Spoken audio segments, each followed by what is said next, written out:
Ito yung kinakain natin pag rest day. Oh. Ito na po yung agahan. Kasama na yung tanghalian natin, yung banana. Kasama natin yung cake. At saka ito. Apple pa rin. Hindi pa rin mawala talaga yung itlog. Itlog talaga, the best talaga itlog. Talaga, laking tulong talaga ng itlog pag gusto nyo talagang ito, maging healthy ba? Healthy everyday ba? Nakita na tulong ng itlog. Tara. Tapos hindi mawala yung fresh milk. Yan, fresh milk tayo. Fresh milk tayo para stay maging pugi. Ako po, basta itlog. Sa talaga itlog talaga. Ngayon sa bakit tayo natutulong ng itlog?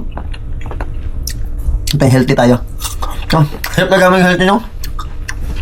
Kaya ba't mga kinakain natin mga tutas? Kain tayo ng cake ngayon, kaya miss ko tayo. Sa mga gusto pa na pumunta ng Costco, try itong cheesecake nila. Grabe. Ang sarap.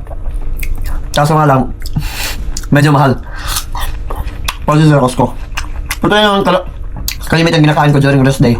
Basta kasama na yung tanghalian, agahan, at tanghalian. Pero hindi pa rin talaga mawala yung itlog. Kahit kumain ka ng itlog ng tawag dito. 4 eggs every day. Pop.